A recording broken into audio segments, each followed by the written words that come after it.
The morning sun cast long shadows across the dusty ranch yard when Samuel heard the cry that would change everything. He had been mending fence posts near the old oak tree when her voice reached him across the prairie wind, weak and desperate like a lost bird calling for shelter. Samuel Morrison had worked this land for 37 years. His weathered hands knew every fence post and gate. His heart understood the rhythm of cattle and seasons, but nothing had prepared him for what he saw stumbling toward his homestead that September morning. She appeared like a mirage through the heat-shimmer-torn clothing hanging from her slight frame. Her dark hair was matted with dust and something darker. Her face bore the kind of exhaustion that comes, not from physical labor, but from running from something terrible. Her feet were bare and bleeding, leaving small crimson marks in the dirt. "Help me," she whispered as she collapsed near his porch. "Please, I cannot go any further." Samuel set down his hammer and approached slowly the way he might approach a wounded animal. His blue eyes took in her condition with the practiced assessment of a man who had seen his share of trouble. She was young, maybe 25, with delicate features now marked by fear and exhaustion. Miss Samuel called gently, "You are safe here. Let me help you." She looked up at him with eyes that held too much knowledge for someone so young. There was terror there, but also a flicker of hope that made his chest tighten.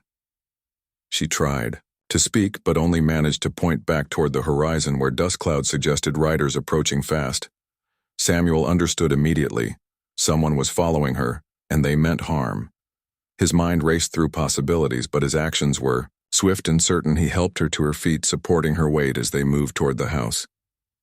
Inside, he settled her in his late wife Martha's rocking chair by the window.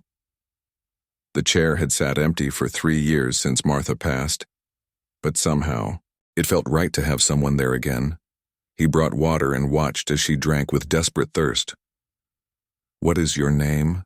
Samuel asked, sitting across from her in his own chair. "Elizabeth," she whispered. "Elizabeth Ann Parker." The name struck him like a physical blow. Elizabeth Parker. He knew that name from the wanted posters that had been circulating through town for weeks. The notorious outlaw woman who had robbed banks across 3 territories. The one they called the Prairie Rose for her beauty and her deadly aim. But looking at her now, Samuel saw only a frightened young woman who needed help. The poster had described a cold-blooded killer. This was someone's daughter, someone who had once been innocent. The sound of approaching horses grew louder. Samuel moved to the window and saw 6 riders approaching hard. Their leader was Sheriff Coleman, a man Samuel had never trusted. The others were Coleman's deputies, but Samuel recognized the type more interested in bounty money than justice. Elizabeth had heard them too. She stood on shaking legs. "I have to run. They will kill me if they find me." Here Samuel looked at her, really looked past the wanted poster, past the reputation, past the fear. He saw something else in her eyes.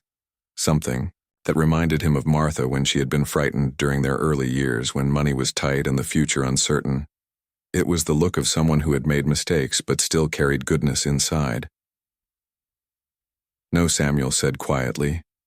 "You stay, right here." The riders pulled up in his yard, raising dust clouds that drifted through the open door. Sheriff Coleman dismounted and approached the porch, his hand resting on his gun. "Morning," Sam Coleman called. "We are tracking a dangerous criminal woman by the name of Elizabeth Parker. You seen anyone fitting that description?" Samuel stepped onto his porch meeting. Coleman's gaze steadily. In all his years, he had never lied to lawmen. But looking back through his open door at Elizabeth huddled in Martha's chair, something shifted in his heart. "No, Sheriff, I have not seen anyone matching that description today." Coleman's eyes narrowed. He knew Samuel by reputation as an honest man, but something in the rancher's stance suggested he was hiding. "Something mind if we look around?" Coleman asked, though his tone made it clear this was not really a request. Samuel's jaw tightened. "I mind very much. This is my property, and I have told you what I know. If you have business here, you can come back with proper papers." For a long moment, the 2 men stared at each other. Samuel could feel sweat on his palms, but his voice remained steady. Coleman finally stepped back, but his expression promised. This was not over. "We will be watching the roads. Sam, if You change your mind about what you might have seen. You know where to find me." The riders departed, leaving Samuel alone with Elizabeth, who emerged from the house looking pale but grateful. Why, she asked simply. Why did you protect me when you know what I am? Samuel considered her question while he watched the dust from Coleman's horses settle. It was a fair question, one that deserved an honest answer. I knew Martha for 43 years, he said finally. Married her when she was 19, and I was 21. She told me once that every person carries two wolves inside them, one good and one evil. The one that wins is the one you feed. Elizabeth sat down on his porch steps, her shoulders sagging with exhaustion. What if I have been feeding the wrong wolf for too long? Then you start feeding the other one.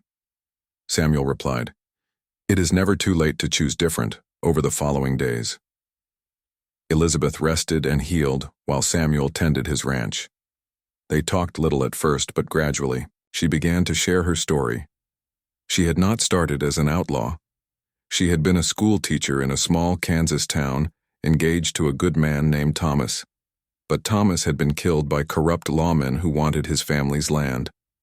Elizabeth's attempts to seek justice through proper channels had been blocked at every turn.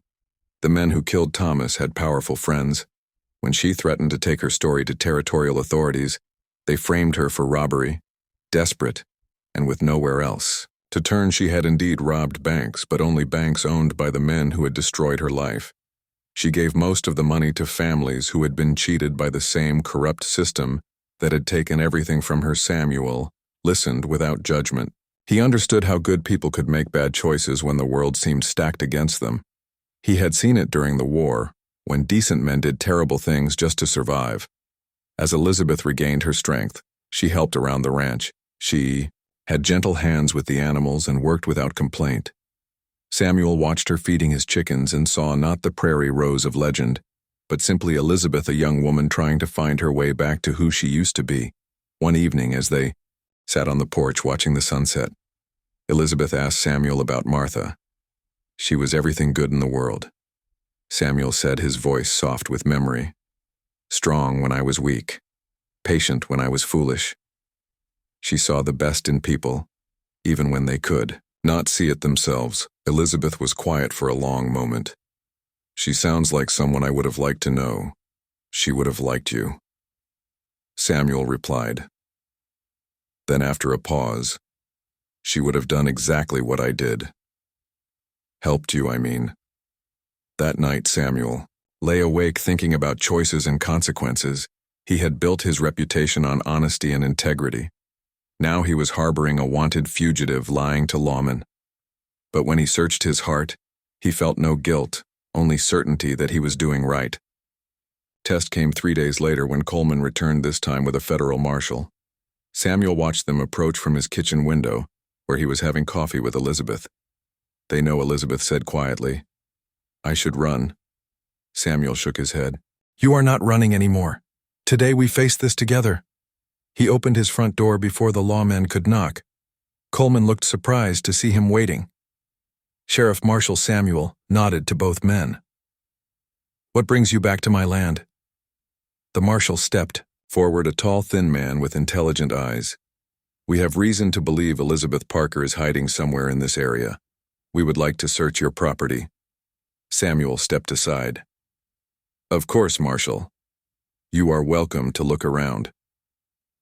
Elizabeth emerged from the kitchen, moving slowly but with dignity and tact. She had cleaned up over the past few days. Her hair was washed and braided. Her clothes were simple but neat. She looked nothing like the desperate fugitive who had stumbled into his yard. Good morning, gentlemen, she said, her voice steady. The marshal's hand moved toward his weapon but stopped when he saw no threat in her demeanor. Coleman looked confused, as if he could not reconcile this composed woman with the dangerous outlaw from the posters, Elizabeth Ann Parker. The marshal said, You are under arrest. Elizabeth nodded. I understand, she replied. But before you take me, I would like you to know something. The marshal waited. Elizabeth straightened her shoulders and spoke clearly. My name is Elizabeth Ann Parker. I am wanted for robbery in 3 territories, but I am not the person described in those wanted posters. I am a school teacher from Kansas whose fiancé was murdered by corrupt lawmen. When I sought justice through proper channels, I was framed and forced to run. She paused, looking directly at the marshal. I did rob banks, but only banks owned by the men who killed Thomas and stole land from honest families. I gave most of the money to families who had been cheated. I kept only what I needed to survive. Samuel stepped beside her. This woman has been on my ranch for 5 days. She has worked hard, helped with chores, and caused no trouble. She is not the dangerous criminal you think she is. The marshal studied both of them carefully. There was something in Samuel's steady gaze and Elizabeth's quiet dignity that gave him pause. These are serious accusations you are making, miss, about corruption and murder. Elizabeth nodded. I have docum.